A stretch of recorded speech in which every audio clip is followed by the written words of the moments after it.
Saludo cordial, soy Marco Tulio Sánchez, psicólogo, magíster en neuropsicología y educación, especialista en terapia racional emotivo-conductual. El COVID-19, una enfermedad que estamos dándonos cuenta de que va a dejar secuelas en los pacientes que se han contagiado. Entre ellas quisiera mencionar, por ejemplo, la fatiga, la debilidad muscular, la caída del cabello, la pérdida del olfato y el gusto. Se ven unos efectos neurológicos, unos problemas renales, alteraciones de la función pulmonar, lógicamente, déficit en la función cardíaca, infertilidad masculina. Lamentablemente esto no lo es todo. Es una realidad que la incertidumbre y el miedo, sumados al largo encierro que ha significado la cuarentena y lo que viene, el elemento postraumático, ha desencadenado un aumento de los niveles de estrés y ansiedad en la población. Sin embargo, recientemente se han desarrollado estudios que sugieren que otra de las consecuencias de pacientes que se contagiaron de COVID-19 también dejaría secuelas en términos de desarrollo de problemas de salud mental. A pesar de que los análisis aún deben ser confirmados, se ha visto que 1 de cada 8 personas contagiadas con COVID-19 ha recibido un diagnóstico psicológico, psiquiátrico o neurológico. Estos datos, sumados a otras investigaciones, han revelado que 1 de cada 5 personas que sufrieron de COVID-19 obtuvieron un diagnóstico psiquiátrico en los 3 primeros meses. La depresión COVID-19. ¿Por qué se desencadena la depresión? La depresión por coronavirus se presenta con angustia, ansiedad, irritabilidad. Entonces, en esta línea, la angustia del COVID-19 se presenta en 4 fases: miedo, aislamiento, incertidumbre y futuro. La primera angustia es el miedo a la enfermedad y a morir solo en un hospital. Y es que no solo se trata de un contagio, sino que también del alto riesgo de no poder despedirse de los seres queridos.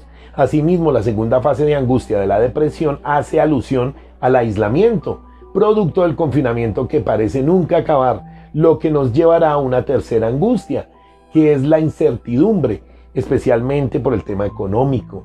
Muchas personas han perdido sus trabajos y varias empresas han optado por disminuir sus gastos, por lo que nunca se sabe cuándo nos llegará el momento. Finalmente, se habla de angustia por falta de un futuro. Esto principalmente porque cada día se hacen nuevos hallazgos sobre la enfermedad. Ojo con esto, si reconoces cualquiera de estos síntomas, te recomiendo consultar con un especialista en salud mental para que seas tratado o tratada adecuadamente. Veamos las pautas psicológicas para identificarlos. Quienes hayan vivido una situación dura en la crisis del coronavirus pueden llegar a recordar dicho acontecimiento en bucle, es decir, lo que se define como el estrés postraumático, que mencioné hace un momentito. La incertidumbre se ha apoderado aún más de la vida en plena pandemia por el coronavirus SARS-CoV-2. Aunque el ser humano suele encontrar una respuesta ante cualquier situación que se le presenta, tal y como explica el psicólogo Manuel García Palomo, aquellos que han vivido la crisis sanitaria del COVID-19 desde primera línea pueden llegar a tener dificultades para ser resilientes y tener la capacidad de superar o aceptar situaciones traumáticas, lo que implicaría asentarse en un bucle de sufrimiento en el que se revivirán los peores acontecimientos que ha desatado el coronavirus, como el fallecimiento de un familiar o un paciente, entre otras situaciones. Lejos de lo que algunas voces ya han decidido calificar como pandemia de trastornos psicológicos, en relación a los problemas vinculados a la salud mental que podrían adquirir un mayor protagonismo en la sociedad tras la cuarentena obligatoria por el COVID-19, para la profe, la catedrática de psicología de la Universidad Complutense, ella es María Paz García Vera, una cosa está clara: aunque solo un 15 o 20% de la gente más vulnerable sufra problemas psicológicos derivados de la amenaza que ha supuesto el coronavirus, más nos vale reforzar nuestros recursos de apoyo psicológico. Hay bastante población, afortunadamente, que no ha sufrido la pérdida de un familiar y ellos representan el colectivo de la población general que al estar más alarmada pueden experimentar ansiedad y tristeza. Emociones lógicas, ya que la amenaza no ha desaparecido y se han perdido muchas cosas. Serán los grupos más vulnerables, trabajadores sanitarios y personal que ha trabajado en centros hospitalarios, policía, ejército y en definitiva, todos aquellos que han sufrido una situación de máximo estrés y riesgo para su integridad y la de los suyos. Los que sí tengan más probabilidad de sufrir consecuencias psicopatológicas a largo plazo, entre las que se puede encontrar el estrés postraumático, un trastorno que pueden experimentar aquellas personas que han sufrido una situación traumática y por el que reviven dicho acontecimiento con temor, que hace que se produzcan cambios en el organismo y la persona responda como si en ese momento estuviera reviviendo el peligro. Además del estrés postraumático, el personal de las clínicas, ejército, policía también, todos estos funcionarios públicos también podrían enfrentarse a otro tipo de síndromes, como el conocido por el anglicismo del burnout, una sensación de estar quemados que puede aparecer tras haber atendido constantemente situaciones críticas en hospitales y en la calle. Hay que contar con aquellos que, estando en confinamiento, tenían ya factores de riesgo añadidos, como mujeres que sufren violencia intrafamiliar, quienes sufren maltrato por parte de hijos o aquellas personas que han tenido una convivencia difícil por el limitado espacio, falta de luz, falta de recursos, así como los que han perdido su trabajo. No obstante, no todos están tan expuestos a sufrir consecuencias psicopatológicas a largo plazo. Desde luego, podrían sufrir estrés postraumático familiares de enfermos o fallecidos, aunque no hubieran presenciado directamente la gravedad del sufrimiento de los suyos. Excepcionalmente, también algunos trabajadores que trabajan con cadáveres en el día a día podrían ser asimismo diagnosticados. En lo que se refiere al resto de población, podemos hablar de ansiedad, depresión, pero no de estrés postraumático. Lo que caracteriza este trastorno no es que haya una gran intensidad emocional, pues no todo el mundo reacciona del mismo modo ante una situación grave que pone en peligro su vida y la de los demás. Hay gente que reacciona con intensidad emocional, pero otros se quedan aturdidos o embotados emocionalmente. Hay muchas reacciones ante situaciones que ponen en peligro nuestra vida. La intensidad emocional no es la única. Los síntomas con los que se hace notar el estrés postraumático pueden cambiar dependiendo del caso, con reacciones que pueden atender a una actitud hipervigilante de la realidad o sensación que pueden apuntar a que se están viviendo las cosas desde fuera, como si ya no fuéramos capaces de experimentar emociones positivas.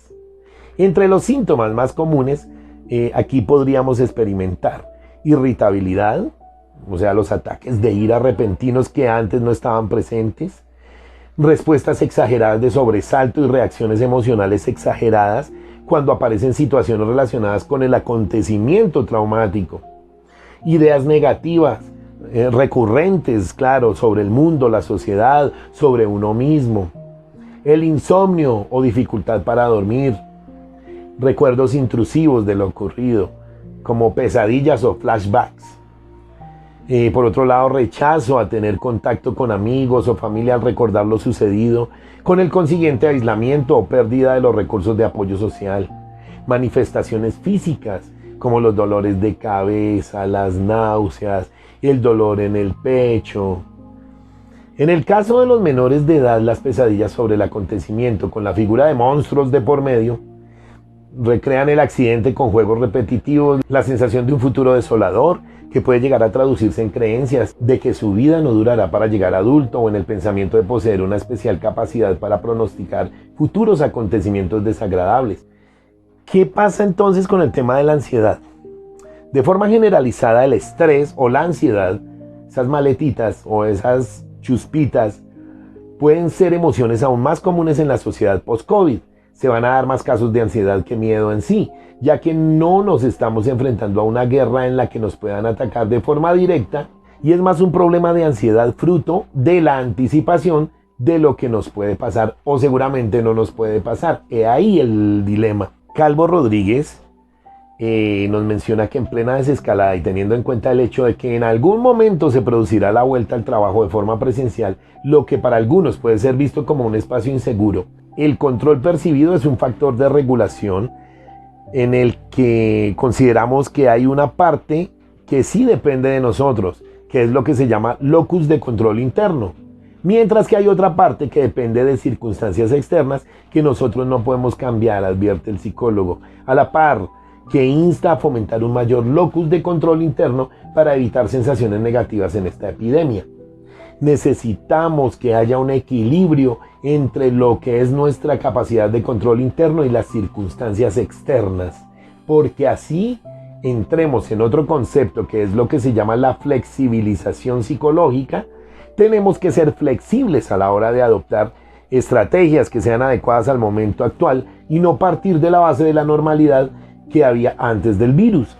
En lugar de esquemas mentales rígidos, hay que ampliar nuestras estrategias, vivir el día a día sin pensar mucho en el futuro, ya que no hay una noción concreta de lo que va a pasar. Quien apela también a la importancia de establecer pautas rutinarias, siempre que no sean cuadriculadas, y cuente con una red de apoyo social para por lo menos desahogarnos a través de una videollamada en tiempo que no podamos ver a familiares y amigos durante la desescalada, esto nos va a favorecer. Menciona también Ada Nuño que algunas personas pueden llegar a desarrollar miedos como la agorafobia, otras tardarán más en recuperarse a falta de un tratamiento eficaz o de una vacuna. Nuestra principal arma para vencer a este virus es nuestro comportamiento y por eso debemos controlarlo. El manejo de nuestras emociones y el manejo del estrés son sin duda la principal herramienta, nuestra principal herramienta y recurso para hacer frente a todo esto. El problema es que estos recursos no se enseñan en ninguna parte y mucha gente sufre doblemente al no saber cómo manejar sus emociones en situaciones complicadas. No todas las personas tienen los recursos para visitar a un psicólogo, para tener una llamada virtual, para tener un teletrabajo acompañado por un psicólogo, un profesional. Cómo tomar acciones para poner al alcance de más gente la ayuda psicológica y que la sociedad lo viva también con normalidad. En nuestras experiencias nos hemos dado cuenta que hay muchas personas animadas porque realmente hay una necesidad para no cortar las terapias de golpe. Es una alternativa posible y ya lo era antes, aunque siempre como una segunda opción tras la terapia presencial. Es bueno contar con la ayuda de personas idóneas que pueden ayudarnos en este caminar y en este trasegar incierto. Los seres humanos, como lo dije en otro video, somos especialistas en supervivencia y en resiliencia. Muchas gracias, espero que estas palabras nos hayan alentado un poco y nos vemos en un próximo video. Chao.